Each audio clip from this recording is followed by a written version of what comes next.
conversación y análisis con punto de vista. Aquí comienza Reunión de Pauta, con la conducción de Sebastián Aguirre.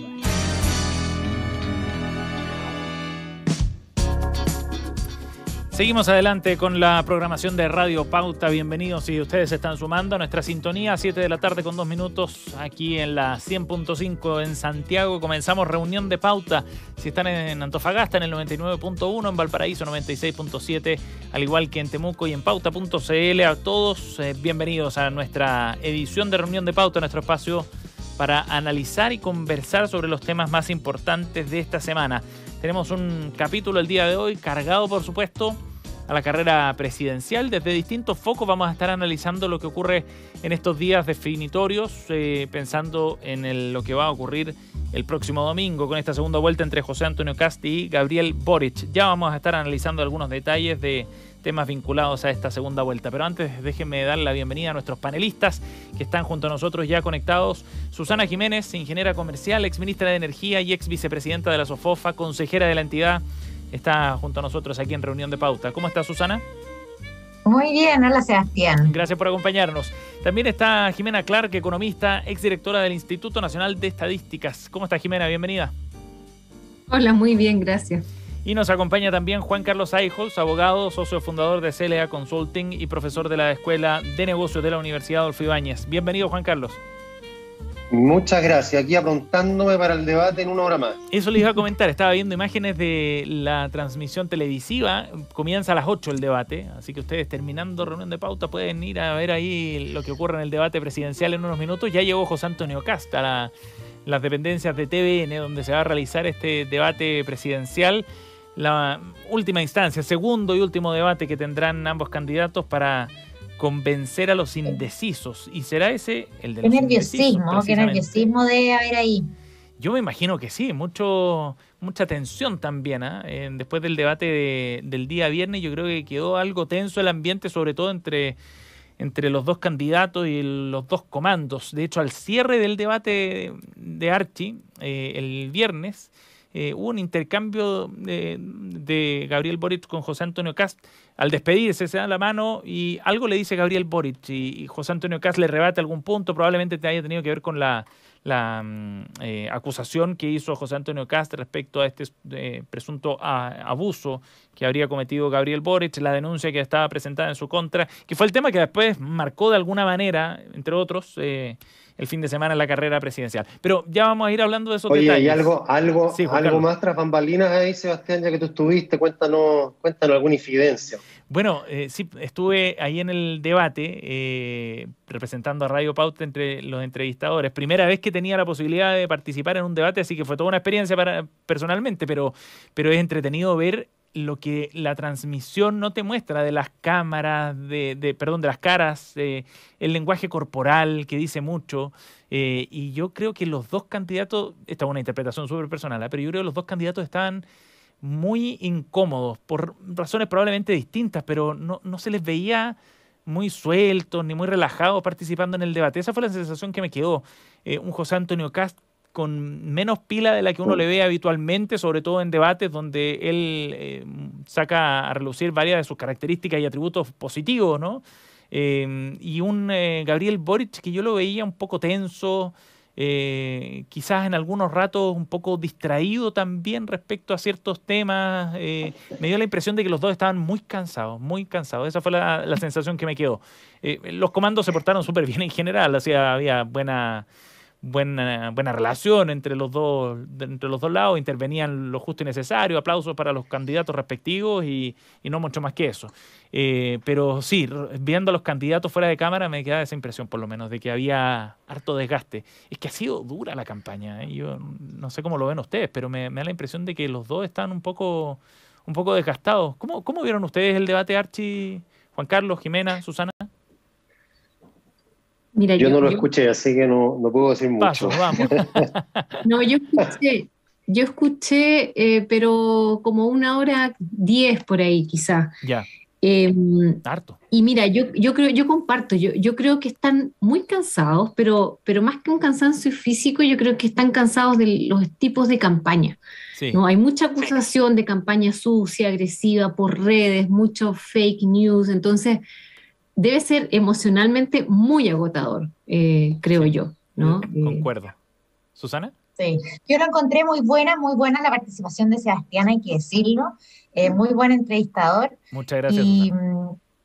y yo creo que de verdad es súper tensionante para ellos, o sea, haber llegado hasta este punto con toda la campaña a cuesta, con lo polarizado que ha sido, tratando de no equivocarse, porque todos sabemos que esto va a estar bien disputado, entonces acá el cometer un error puede costar demasiado caro. Así que me pareció entretenido, me parece que las entrevistas radiales tienen una dinámica distinta, me gusta y ojalá que el Sí, debate hoy día esté entretenido también sí. Va y a que ser no sea solo un emplazamiento, que a veces eso es un poco cansador y que sea un poquito más exhibir propuestas y la mirada de Chile de los próximos 4 años, eso es lo más sí. importante. Bueno, el formato de Archie éramos 10 periodistas, entonces exigía tiempos mucho más cortos de preguntas y de respuestas también, por ende, para que pudiéramos alcanzar todo. Fueron 2 horas de debate, un poco más. Hoy día probablemente Sí. el formato sea algo distinto, intuyo, con quizás espacio para que se interpelen directamente entre los candidatos y eso les permita también profundizar un poco en los temas, porque ocurrió en Archie que cuando se tenían que interpelar, había una pregunta de un candidato al otro y se ocupaban el tiempo de respuesta para volver a preguntar o plantear otra polémica, pero no había mucho espacio como para que hubiera un pimponeo de temas, ¿no? Entre propuestas, por ejemplo. Y eso yo creo que quizás hoy día se pueda dar en el debate de Anatel. Ya veremos en un rato. Oye, pero vamos a nuestros temas de hoy día para avanzar con nuestra pauta y abordar, como decíamos, 2 aspectos de la campaña. Uno que tiene que ver fundamentalmente con la forma en la que se ha desarrollado la campaña y es lo que ha ocurrido en relación a una polémica que se originó a partir del video que subió el dueño del restaurante El Toro, Chris Portugal, que subió una fotografía junto a su novio y José Antonio Cast. Tras ello, el escritor Pablo Simonetti publicó en su cuenta de Twitter que El Toro, que alguna vez, comillas, fue un hogar seguro para la diversidad sexual, ahora se vuelve un lugar de acogida para discriminadores consumados. Cierre de comillas. La respuesta, por supuesto, que llegó rápido y Portugal acusó que esto constituye una funa, dijo él. Hay versiones distintas, interpretaciones también diferentes, pero es quizás algo sintomático de la campaña, por lo menos en el ámbito de las redes sociales, como se ha ido dando. Jimena, ¿tú cómo ves esta controversia respecto a este tema? ¿Tú crees que hay de parte de Simonetti una crítica válida, una crítica política, o más bien un intento como de censura que interpretaron algunos? Mira, yo lo que creo es que él expresó efectivamente su decepción, una decepción profunda, porque lo que menciona es cierto, o sea, ese es un lugar que realmente era importante para un grupo de personas que por mucho tiempo, y todavía digo, se ha sentido muy discriminada, más allá de los avances que se han tenido, por ejemplo, en términos legales, con las varias leyes, pero que son lentos igual.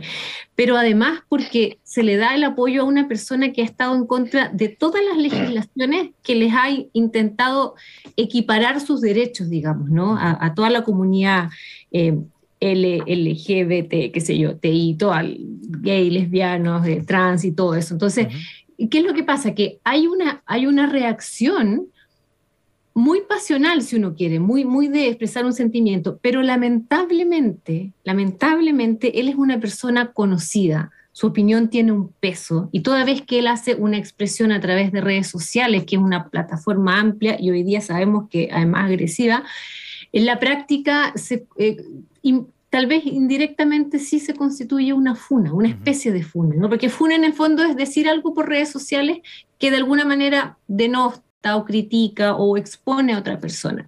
Entonces, esto que él hizo es un poquito lo que hablábamos también de Sebastián Edwards la semana pasada. Cuando alguien es un líder de opinión, tiene que ser muy cuidadoso con las palabras que expresa, más allá de que se debe haber sentido muy desilusionado, como digo, al comienzo. Sí. Juan Carlos.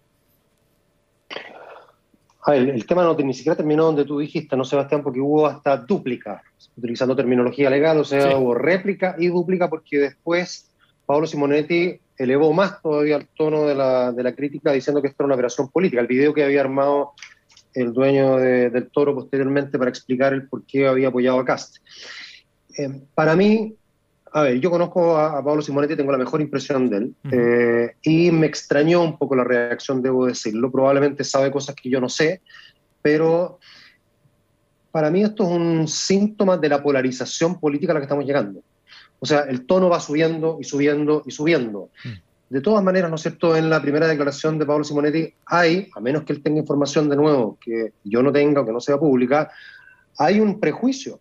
O sea, hay un suponer, ¿no es cierto?, que esta persona, que no la conozco, fue de alguna manera comprada, convencida, con malos fines para apoyar a Kast. Claro. Cuando pudo haber sido que conoció a Kast y en alguna conversación vio a un Kast distinto del que se pinta, ¿no es cierto?, en los medios de comunicación a veces. Y decidió desde ahí darle el apoyo. Yo no tengo ni idea, pero la interpelación dura que hace Simonetti pareciera ser una suerte de prejuicio, más aún cuando vuelve a insistir posteriormente en eso mismo. ¿Susana? Y mira, yo creo que efectivamente Paolo Simonetti es una persona que tiene un liderazgo, que tiene una figuración en la opinión pública importante y debe cuidar como todos, ¿no? Pero más cuando es la gente que tiene influencia, cuidar los modos. A mí esto, más allá de este hecho puntual, ¿no? Me preocupa porque hay una cultura un poquito, lo pongo entre comillas, de tu opinión me violenta. Ajá. Y entonces respondo con todo, con agresión, con violencia, con denostación. Y de alguna manera eso es no respetar la libertad de cada uno, ¿no? Cada uno puede opinar lo que quiera con respeto y no tengo por qué ser cuestionado y emplazado públicamente por opinar lo que yo pienso. Entonces, esto de dividir el mundo entre los buenos y los malos, y ahí, de nuevo, yo tengo una diferencia con Jimena, porque de alguna manera es como, es que Kast representa esto, y sus seguidores esto, y Boric esto otro. Y la verdad es que creo que el mundo no se divide en bueno y malo, no se divide en el bien y el mal, simplemente uno puede tener sus preferencias por un montón de motivos, y no porque no, en el caso de Simonetti, se pueda sentir de alguna manera que fue una deslealtad hacia su propia causa, puede denostar por las redes sociales. Yo creo que tenemos que aprender a ser mucho más respetuosos de la opinión de los otros, darle la libertad de expresarse y nunca denostar. Yo creo que esa es una lección que es para todos, pero más para los que tienen influencia en la opinión pública. La polémica probablemente se extienda un rato, ¿no? También en la previa de esta elección del domingo. De todas maneras, lo que ha quedado también es esa sensación de que efectivamente el ambiente está súper tenso. Yo hago la distinción también entre lo que pasa en redes sociales con el resto del mundo, ¿no? Porque no todo el mundo está en redes sociales y fundamentalmente en Twitter, pero de todas maneras queda esa sensación de que hay algo ahí bien complicado que está incubándose hace un buen rato acá en nuestro país. Bueno, pasemos al tema de fondo para nuestro primer bloque en función del tiempo, para analizar precisamente lo que viene este fin de semana y un rol bien relevante que tiene que ver con los votantes aún indecisos para esta elección de segunda vuelta de este 19 de diciembre entre José Antonio Kast y Gabriel Boric. El voto de los indecisos, que para muchos aparece todavía como un misterio, porque cuesta ir definiendo ese espectro. Algunos dicen que está en torno al votante de Franco Parisi, hay otros que hablan también respecto al mundo de aquellos que votaron por Jasna Proboste, pero este fin de semana se han publicado un par de columnas que son bien interesantes pensando en ese votante precisamente. Christian Barken, por ejemplo, aquí en pauta.cl los describía como aquellos a quienes todos los candidatos dirigen su mensaje intentando conquistarlos incluso con volteretas de último minuto. Son los que no tienen ideología o partido al que se sientan fieles. Son los infieles, los que dudan, decía Christian Barken, y aseguraba que no eran una minoría en esta columna. Y Carlos Peña el fin de semana también algo esbozaba respecto a esto, que han tratado de interpretar a esa mayoría silenciosa a los dos candidatos sin aspavientos utópicos ni temores desmesurados, decía Carlos Peña. Tratemos de ir indagando un poco en este mundo de los votantes indecisos. Juan Carlos, ¿cómo podemos ir acercándonos a este mundo?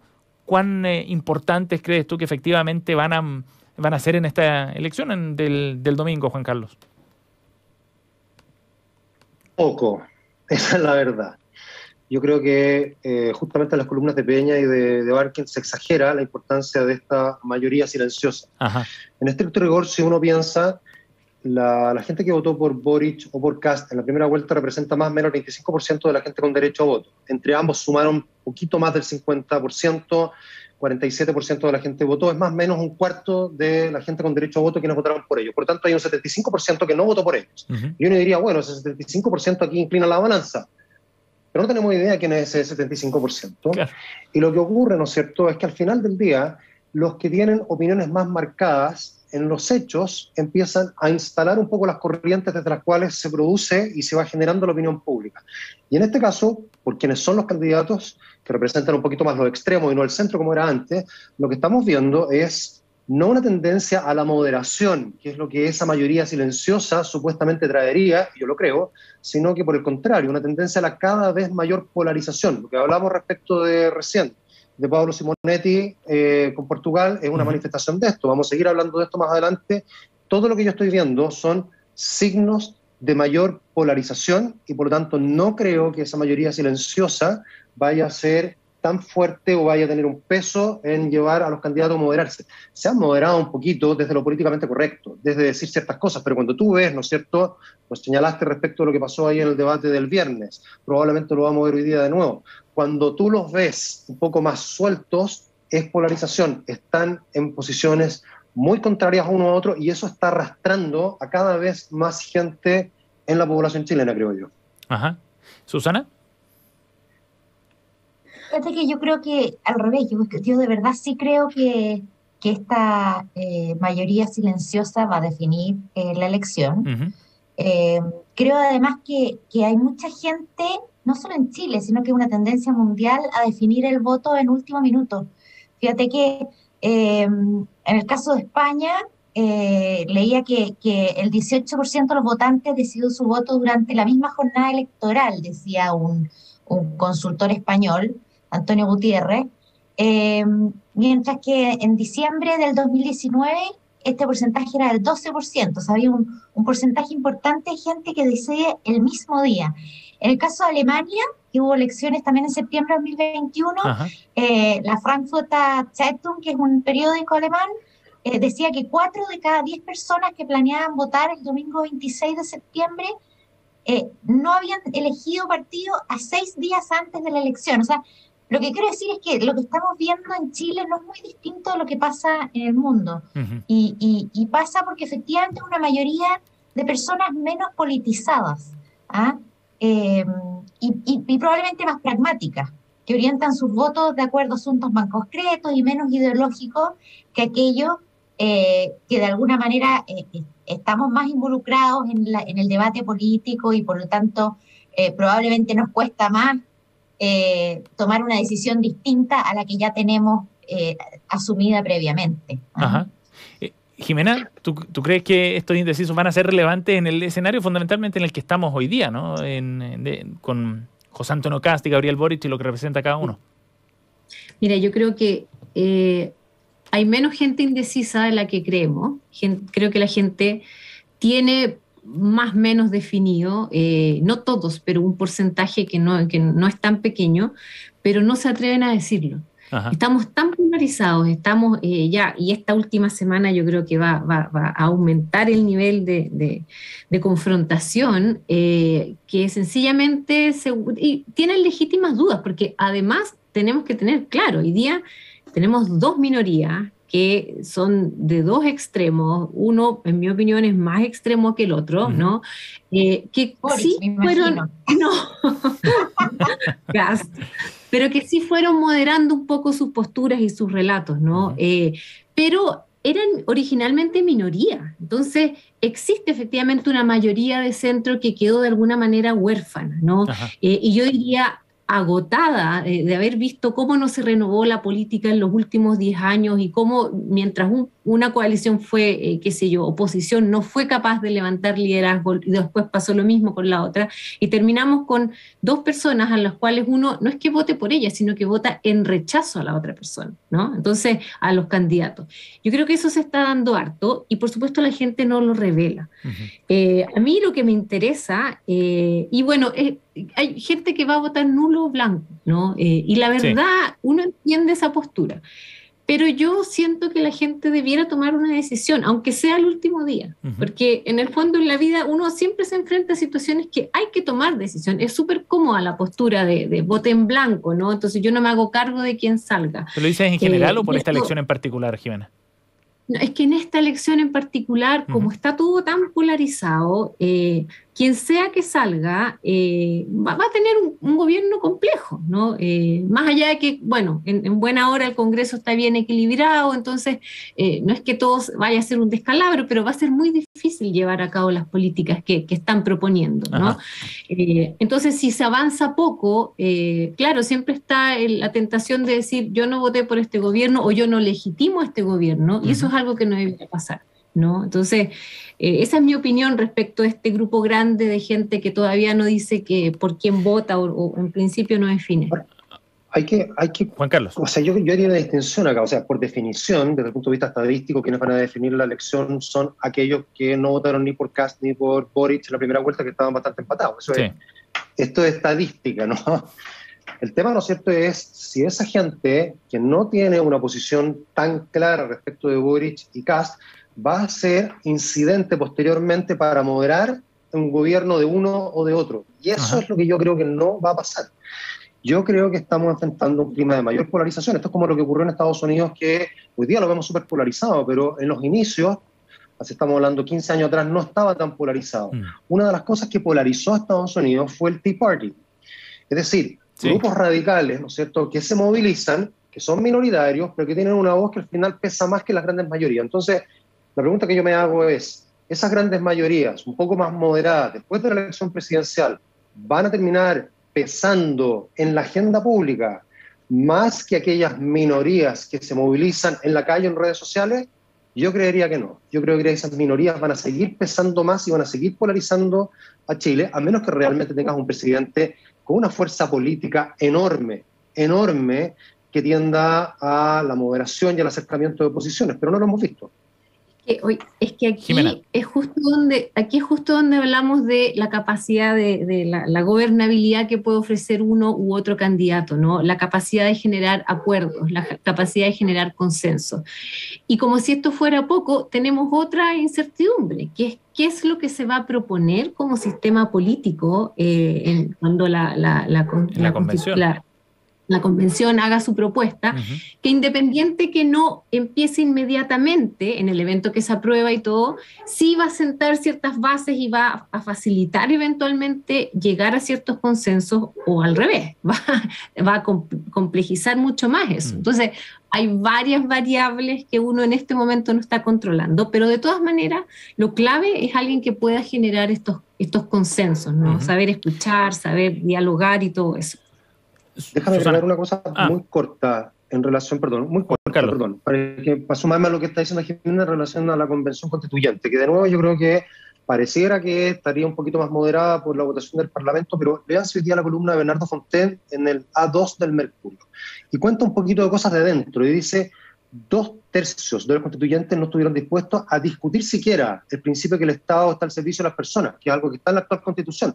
Va a quedar fuera, o quedaría fuera, porque 2/3 no están dispuestos a siquiera conversarlo.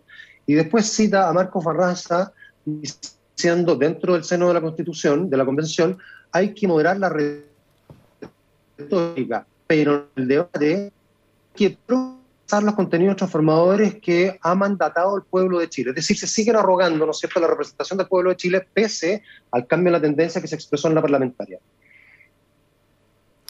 Susana. Sí, mira, yo comparto que este país, o sea, no cabe duda que se ha polarizado, que se han tomado posiciones extremas, y yo creo que la mayor muestra de ello es ciertamente la convención, no cabe ninguna duda. Y creo que las elecciones posteriores, ya lo habíamos hablado en algún minuto, han revelado que el país no es tan extremo como uno podría haber leído de esa elección. Pero dicho eso, quiero volver como al punto original, ¿no?, de los indecisos, porque estamos a 7 días de tener que ir a votar. Y yo creo que muchas veces la gente dice, no sé por quién votar o no voy a votar, porque total a mí no me influye el día a día, igual tengo que salir a trabajar para ganarme el pan, y de alguna manera como que no hay una cierta desafección, que es comprensible respecto a la política contingente, pero no lo es no lo es desde el punto de vista de el camino que el país tome. Y yo creo que en ese sentido me sorprendió la columna de Christian Banker, que de alguna manera hace como una suerte de oda a los indecisos, porque está bien dubitar, está bien pensar, como si aquellos que tienen convicción no fueran seres tan pensantes. Yo creo que sin desmerecer uno u otro, pero yo creo que uno tiene que mirar un poco cuál es la oferta programática, quiénes acompañan a los candidatos, qué modelos de país están queriendo seguir.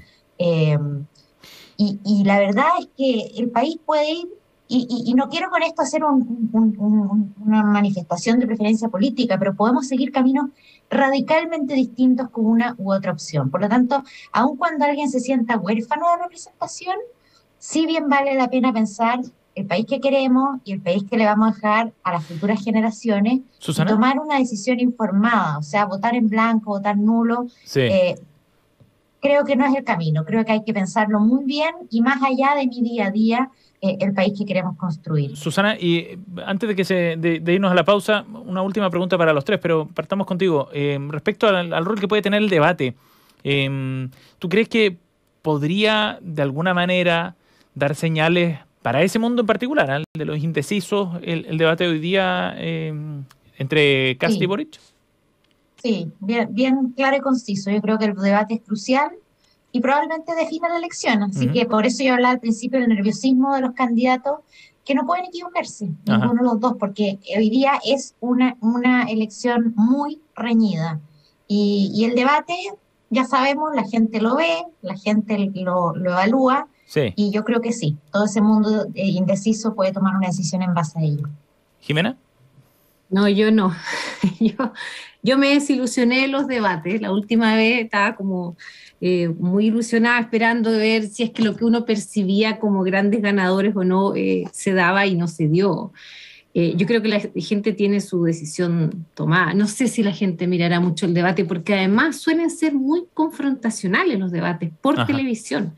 Entonces, bueno, el último debate, dice que para tener una referencia, el último debate, de primera vuelta me refiero, y que partió a las 8, porque se acuerdan que los anteriores eran más tarde, pero el último partió a las 8, igual que lo hará el de hoy día, 38,8 puntos de rating promedio, un pic de 47 puntos, que está bastante bien, pensando en todos los canales de televisión abierta que lo transmiten.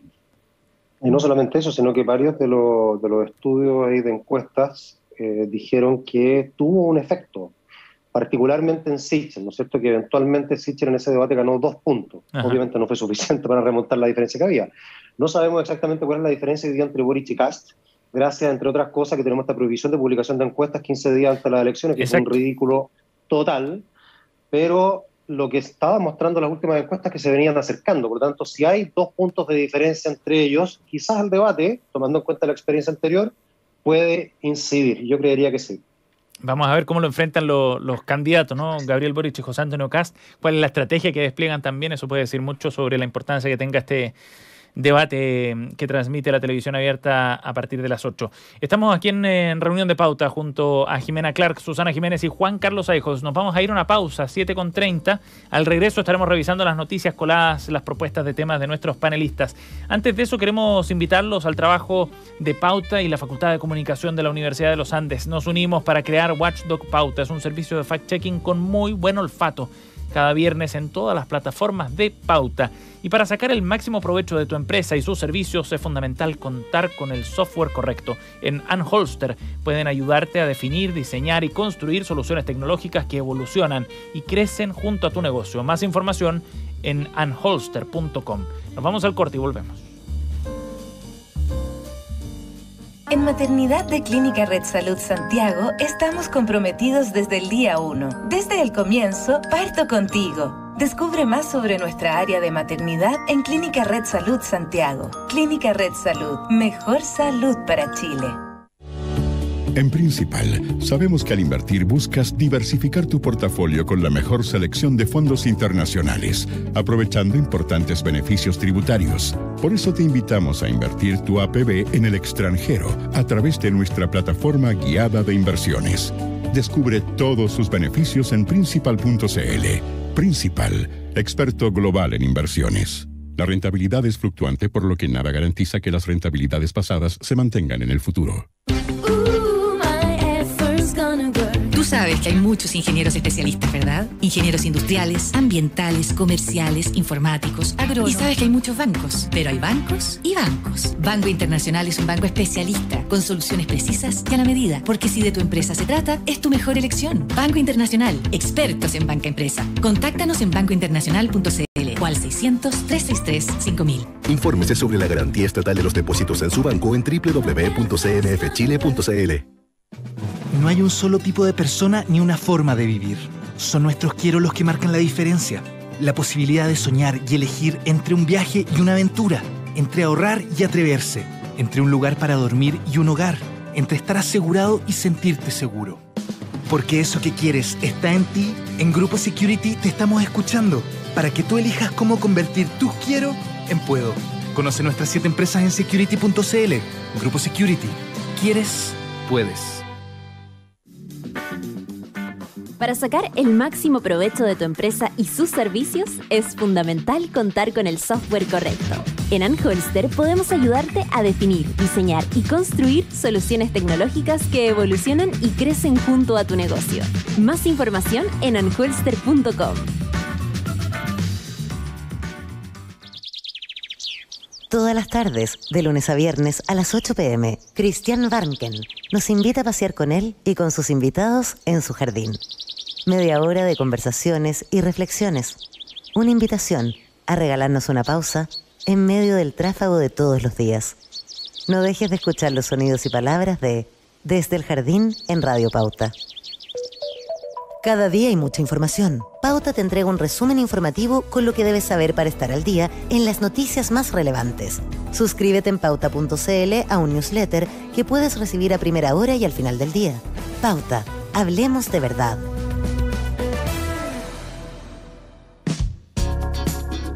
Reunión de Pauta. Un espacio para conversar y analizar la actualidad. Pauta. Hablemos de verdad. 7:34, estamos de vuelta con Reunión de Pauta y nuestra efeméride del día de hoy para recordar el cumpleaños de una cantante clave en la música norteamericana de la última década, Taylor Swift, popular cantante y compositora estadounidense de música country, que nació el 13 de diciembre del año 1989. La artista lanzó el pasado 12 de noviembre una nueva versión de su aclamado álbum de 2012, Red, que ahora se llama Red Taylor's Version, y que Spotify anunció que rompió ya 2 récords en apenas 24 horas. Pasó a ser la mujer con mayor cantidad de reproducciones en un día en la historia de Spotify, superando 122 millones de reproducciones el viernes pasado. Y además batió el récord del álbum más reproducido de una mujer en un día. Alcanzó más de 90,8 millones de transmisiones en su primer día. ¿Qué tal? 2 récords para esta artista que ha ganado 19 premios de los American Music a lo largo de su carrera. Es la única artista en la historia en tener 4 álbumes consecutivos que venden más de 1 millón de copias en su primera semana de estreno, y ni más ni menos que en la época digital. Estamos recordando a Taylor Swift en el día de su cumpleaños. Y en nuestra reunión de pauta, nuestro panel está listo para revisar las noticias coladas, la pauta que arman nuestros panelistas precisamente, Susana Jiménez, Jimena Clark y Juan Carlos Eijols aquí en la 100.5. Susana Jiménez, partamos con tu tema para el día de hoy, ¿te parece? Este domingo en Plaza Baquedano se registraron algunos enfrentamientos entre adherentes de los candidatos presidenciales, José Antonio Kast y Gabriel Boric. Es un tema que ya abordamos en el primer bloque, pero revisemos esta noticia y cuál es el foco con que querías plantearlo, Susana. Mira, hay 2 temas que yo me gustaría destacar acá. Uno, que me sorprendió que los medios lo llevaran como un enfrentamiento. Porque cuando uno ve los videos, y a mí me mandaron videos gente que estuvo ahí, la verdad es que no hay enfrentamiento, hay una agresión directa desde los ciclistas que pasaron por ahí en contra de los adherentes a la campaña de Kast. Lo cual me parece muy grave, porque esto no es primera vez que pasa. Ya anteriormente en una pauta en Los Espejos habían sido agredidos una jefa de prensa de José Antonio Kast, que estaba embarazada, la empujaron, el asesor lo escupieron, etc. Y no veo, y ese es el segundo punto, un rechazo, una indignación de que estos hechos de hostigamiento, de insultos, de agresiones, no corresponden. Y acá vuelvo un poco a lo que hablamos en la primera parte, o sea, no puede ser que tu opinión me violente, y no podemos justificar ese tipo de acciones, porque entonces es un país de guerrilla, y no de campaña democrática. Me parece grave y me parece bien insólito cómo lo abordó la prensa realmente. Ajá. Jimena. Mira, yo creo que es una prueba más del nivel de confrontación al que estamos. No tengo mucho más que decir, esto lo estamos viendo en todos los espacios, en espacios virtuales, espacios físicos. Hay que recordar, sí, en todo caso, que muchas veces la gente que se junta en Plaza Italia o Plaza Dignidad no es necesariamente la gente que adhiere a una coalición o a un partido, hay de todo, ¿no? Entonces, solo yo creo que refleja el nivel de agresividad en el que estamos, y que espero se acabe después del lunes, realmente. Juan Carlos. Me sumo, solamente agregar quizás que es bien impresionante ver la imagen que se toma desde los edificios de arriba. Entonces parece Plaza Italia básicamente como un campo de batalla, donde está dominado primeramente por los adherentes de CAS, llegan las bicicletas y empiezan ese enfrentamiento, esa agresividad de la que da cuenta Susana, y se empieza a desplazar, no sé, empiezan a salir finalmente de Plaza Italia y cruzando hacia el otro lado los de CAS. Es realmente como si fuera la toma de un campo de batalla, de un hito, casi como si fuera la toma de la Bastilla, esto más o menos. Es bien impresionante en el lugar donde estamos de polarización y enfrentamiento. Sí, y peor todavía ver algunos argumentos de gente que termina justificando actitudes de este tipo también, ¿no? Por las razones que sea, inventan argumentos para tratar de validar acciones de violencia de uno y otro lado. Bien, vamos a la siguiente noticia colada para hablar de otro tema. Jimena Clark nos invita a conversar sobre el primer boletín de empleo migrante que elabora el Servicio Nacional de Migraciones. Se informó en este estudio que en el trimestre agosto-octubre la tasa de desempleo de migrantes retrocedió. Jimena. Sí, mira, esta noticia me pone muy feliz porque por mucho tiempo, de la época que yo estaba en el INE, de hecho, se pedía que tuviéramos estadísticas del mercado laboral, pero para inmigrantes. Y todos sabemos que hay mucha tensión que se genera acá. Pero no era posible hacerlo porque no teníamos un marco maestro, digamos, como para hacer encuestas que pudieran levantar bien esa información. Y de ahí la importancia del censo, y que era una de las principales razones que decíamos por qué era tan importante hacer un buen censo. Pasados los años que han pasado y producto un poco de esa base, más un trabajo colaborativo con el Servicio de Migración, el INE ha podido sacar este primer boletín que nos va a permitir ir más allá de ver la tasa y ver, por supuesto, las diferencias de los extranjeros en el mercado laboral versus nacionales, ir viendo evoluciones, ir entendiendo en qué sectores hay mayor presencia, cómo son las brechas de salario, cómo son las brechas, por ejemplo, de participación laboral. Y aquí un dato súper impresionante. En mujeres extranjeras, la participación en el mercado laboral hoy día es sobre el 70%, ¿no? Estamos hablando de, qué sé yo, en torno al 72% por ahí. En el caso de la población total, las mujeres tienen todavía un 46% de participación en el mercado laboral. Y esto refleja que hay una gran diferencia entre la población de mujeres extranjeras que participa versus nacionales, claro, ¿no? Y eso da espacio para focalizar aún mejor tus políticas públicas orientadas a promover una mayor participación. Pero ese es un solo ejemplo. Hay un montón de otros ejemplos que se pueden usar para ir mejorando la inserción de la mujer en el mercado laboral y otros temas más. Por lo cual, esto va a ir saliendo, entiendo, todos los meses, este trimestre móvil, y creo que contribuye bastante a las políticas públicas.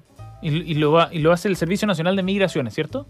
Lo hace el INE en colaboración con los datos, digamos, del Servicio de Migraciones, que son registros administrativos. Vale, sí. Perfecto. Sí, buena iniciativa, sin duda. Datos para ir tomando políticas públicas más enfocadas. Susana. Oye, sí, yo encontré súper interesante esta información. Y hay dos datos que, bueno, no había visto lo de la mujer, súper interesante, pero también que la tasa de desempleo entre migrantes es más baja que la tasa de desempleo nacional.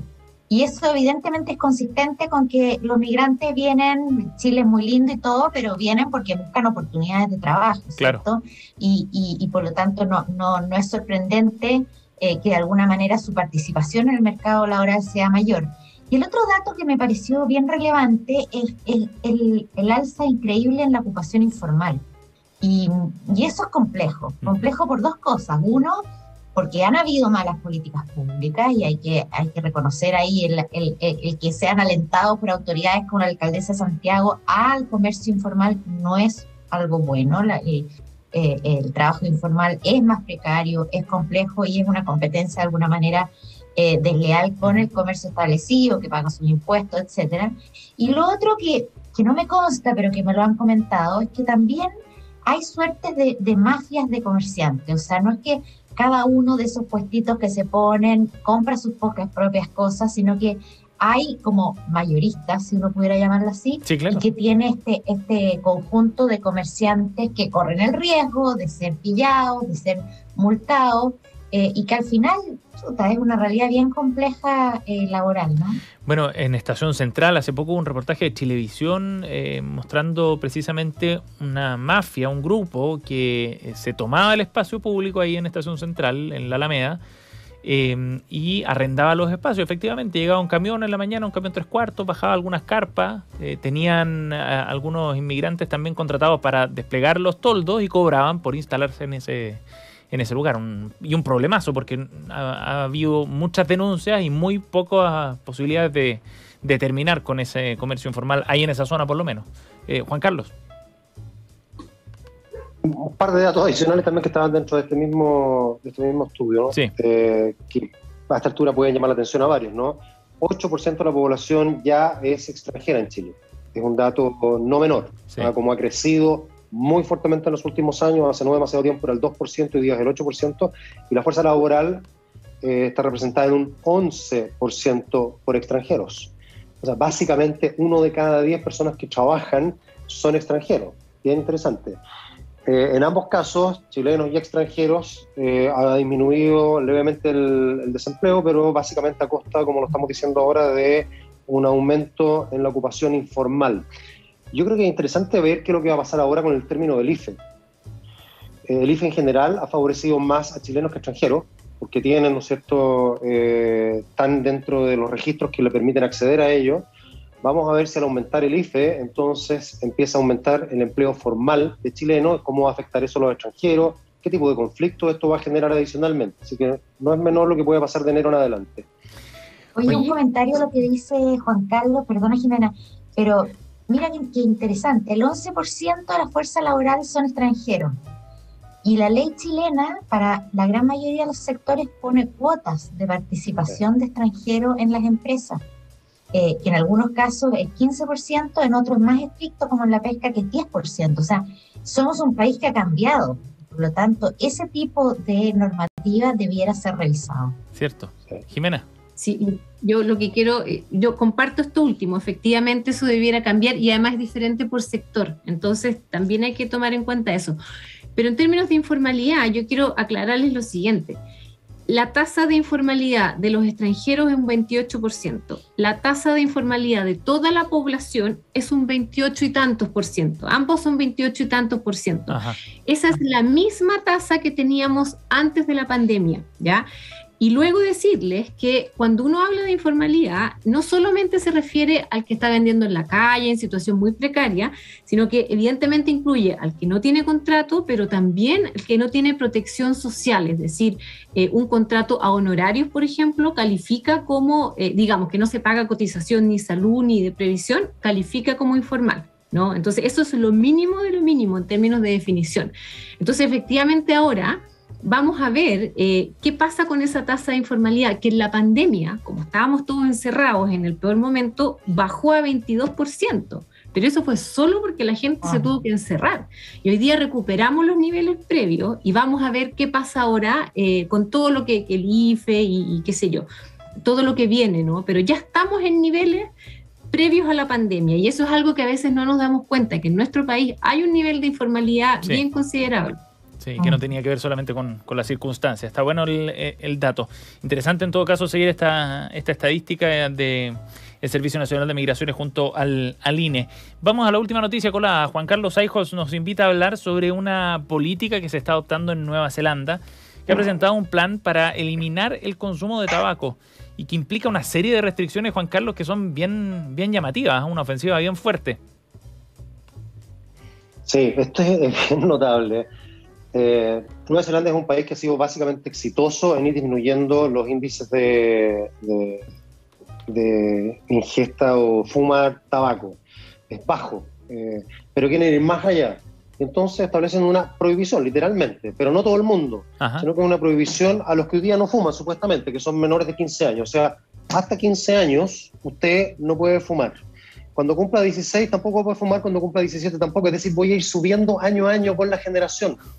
Entonces, en 10 años más, los menores de 25 no van a poder fumar. 20 años más, los menores de 35 no van a poder fumar, con lo cual dicen, con 85 años más, ningún neozelandés fuma.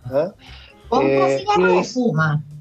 No se prohíbe fumar, se prohíbe comprar cigarrillos. Bueno, comprar cigarros, está bien, válido el punto, porque quiero llegar ahí.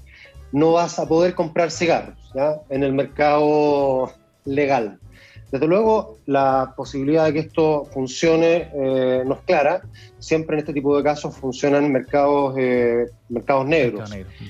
Ahora, pero el punto, para mí, ¿no es cierto?, lo que está en debate acá, y por eso llama la atención este paso que da el Estado neozelandés, es hasta dónde puede llegar el Estado limitando las libertades de las personas. Eso es lo que está de fondo acá, que lo podemos ver ahora expresado en el cigarro. Esta discusión la hemos tenido 1000 veces en relación, qué sé yo, a las drogas, a la marihuana, al alcohol. Claro. Últimamente en las vacunas pasa lo mismo, y no deja de ser interesante. Austria ahora acaba de prohibirle a la gente que no tiene vacuna de salir del confinamiento en el que estuvo toda la población durante las últimas 3 semanas. Si usted no está vacunado, no puede salir de la casa. No es que no pueda entrar a un restaurante, no puede salir de la casa.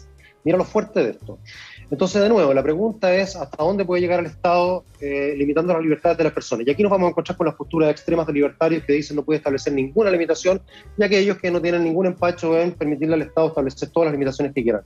Lo de Nueva Zelanda me parece interesante, porque aquí estamos hablando en general de actividades que generan externalidades, es decir, tienen un costo social. No es simplemente que por capricho yo le prohíbo a la gente que fuma, es que esto tiene un costo de salud importante que pagan todos los contribuyentes.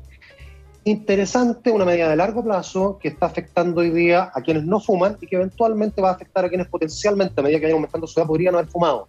Me parece una innovación interesante. Más que porque esto pueda tener efecto en 65 años más, es porque es una señal. Son estas típicas cosas, ¿no es cierto?, donde yo establezco prohibiciones que generan una discusión muy grande, pero detrás de esa prohibición legal lo que hay es una discusión que ayuda quizás, no lo sabemos, a culturalmente ir cambiando ciertos hábitos. Está interesante la propuesta. Susana ya veía una cara de reparo. Susana me va a saltar aquí, pero en contra no me gustó nada la propuesta, porque a ver, tú tienes un punto muy cierto. Hay limitaciones o restricciones personales que son válidas cuando generan externalidades, es decir, producen efectos sobre terceros. En este caso, por ejemplo, la incomodidad que produce el fumador al resto y obviamente la sobrecarga al sistema de salud público, que significa tratar a toda la gente las consecuencias de ser fumadores. Y eso ha derivado en todas partes del mundo en distintas restricciones, la más habitual, poner impuestos. Ahora, esto que proponen en Nueva Zelanda, que es un proyecto de ley en el fondo limitar dónde puedes comprar y quiénes pueden comprar, a mí me parece que se pasa un poquito de la raya, porque al final uno dice, bueno, ¿en qué vamos a terminar? Con impuestos para cambiar hábitos alimenticios porque generan obesidad, vamos a terminar obligando a realizar actividad física porque eso es importante para la salud. O sea, al final hay un límite de las restricciones personales que, de nuevo, están dadas por la externalidad que produce, pero también hay que respetar las preferencias de cada persona en la medida que no sobrepasen esas cargas, digamos, para la sociedad. Así que a mí me parece muy leonina la propuesta neozelandesa. Jimena. Yo escuché esta noticia el viernes por una de mis hijas, íbamos en el auto, y me empiezan a explicar la noticia, que tienen ambas 16 años, o sea, son justo el grupo que podría empezar a estar restringido. Ellas no fuman, por supuesto, pero les pareció bien. Y la verdad, que tú sepas, no fuman. No. Buen punto, Juan Carlos. Buen punto. Eso sí lo sé. Aquí nadie fuma en esta casa. Pero lo que pasa es que ellos apuntan a ir cambiando justamente ese patrón cultural, ¿no? Entonces son muy cautelosos año a año, afectan a un grupo de la población que puede que haya empezado a fumar, pero por ahí por curiosidad más que esté más enviciado. Entonces creo yo que es bien interesante ver eso, y están suponiendo que esto va a convertirse obviamente en una política de Estado, ¿no? Independiente de quién esté en el gobierno, se va a mantener en el tiempo. Es cierto que se pueden crear mercados negros, pero es tan gradual el proceso que yo creo que, mira, es bien interesante de hasta copiar, diría yo. Para mirarlo con detalle, ¿no? Ir viendo los resultados también más adelante. Está bueno el tema en todo caso de la propuesta de Nueva Zelanda para combatir el tabaquismo. Oye, pero innovar en políticas públicas, esto es bien, o sea, desde todo punto de vista, yo creo que es algo a mirar. Sí, de todas maneras. Susana Jiménez, Jimena Clark y Juan Carlos Eijols están aquí en Reunión de Pauta, y nos vamos a nuestra sección de los datos y recomendados que nos traen nuestros panelistas también para ver alguna serie, alguna película, un libro, recomendados de distinto tipo. Susana, ¿cuál es tu dato para hoy día? Oye, yo acabo de terminar una serie muy buena, se llama Fariña. Es del año 2018. Fariña significa en gallego harina, es una forma coloquial de llamar a la cocaína. Es una serie de televisión española basada en un libro del mismo nombre, y está basada de hecho en hechos reales. Es sobre el narcotráfico en Galicia. Y el personaje principal, Cito Miñanco, es un histórico traficante de droga gallego, que en realidad parten a través del tráfico de tabaco, pero esto va migrando hacia la chis y finalmente la cocaína. Y esto termina en un gran operativo que se produjo en los años 90, sin precedentes en la historia del narcotráfico. La verdad es que es muy entretenida, muy buena, yo la recomiendo. Buena recomendación. Fariña está disponible ya en Netflix, esta serie española del año 2018. Suena bien, Suena bien. ¿Y en qué época está basada, Susana? Esto es de los 80. Como en los 80, ¿no? Sí, por las fotos que en la hay Galicia aquí de los 80. Está muy bien, está bien. Juan Carlos, ¿tu dato para hoy día?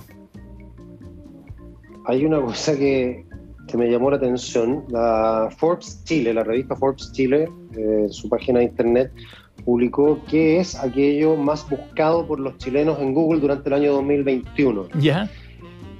Entonces, las tendencias de búsqueda, uno podría decir, aparecen puros temas frívolos, nada. Tiene que ver fundamentalmente con la pandemia y con temas económicos. Entonces, lo que más se buscó en Google como información es todo en torno al tema IFE. Mira tú. Después, bono clase media. Plata relacionadas también con pandemia. Claro. CERVEL, toda la información de las elecciones. De ahí aparece algo que podría, entre comillas, ser más frívolo o no. Copa América 2021, después permiso temporal, pase movilidad, yo me vacuno. Elecciones de Chile 2021, préstamo solidario y permiso de vacaciones. Esos son los 10 primeros. Sí, interesante. Bueno. Ver cómo la pandemia también ha afectado lo que la gente busca como información en Google para poder tomar decisiones. Sí, claro, está bueno. Y es cierto, en otras ocasiones era algo más frívolo quizás el listado, pero está bueno. Buen listado de Google. Está en el sitio de Forbes.cl. Jimena. Oye, mi dato es para olvidarse de la pandemia por un rato y entrar en un mundo maravilloso. Y aquí va, en el Movistar Arena, hace un par de días, tienen una exposición de Van Gogh, se llama Beyond Van Gogh, se llama exposición inmersiva, es decir, uno entra a un lugar cerrado. Ajá. Y empieza a caminar, y lo que va viendo alrededor, en el suelo y en las paredes, son todas las obras, o buenísima parte de las obras de Van Gogh a lo largo de su vida, ¿no? Hay un juego de luces. Yo tuve la suerte, de verdad la suerte, de ver esa exposición el 2018 en París, ¿no? A fines del 2018. Es maravillosa, de verdad es muy recomendable. Yo no he ido todavía a esta, pero voy a ir más de una vez, yo creo. Creo que es un perfecto regalo de Navidad para ir con los niños. Es muy recomendada, absolutamente recomendada. Suena bien. ¿Cuándo va a estar? Ya está abierta, y va a estar abierta como por 2 meses. 2 meses. Sí. Bien, buen panorama, sobre todo pensando en las vacaciones que ya pronto empiezan para los que salen del colegio ya en el cierre de este año. Juan Carlos Eijols, Susana Jiménez, Jimena Clark han estado junto a nosotros aquí en Reunión de Pauta. A los tres, muchas gracias. Nos vemos el próximo lunes. Que esté muy bien. Chao. Chao, buena semana. Bien, estamos cerrando ya Reunión de Pauta. Gracias por habernos acompañado el día de hoy. Ya viene Cristian Barken en Desde el Jardín. Recuerden, conversará con Geisha Bonilla, directora y profesora en el Colegio Lorenzo Baeza Vega, en la isla de Rapa Nui. La conversación de Cristian Barken aquí en la 100.5. Gracias por acompañarnos. Que esté muy bien. Hasta mañana.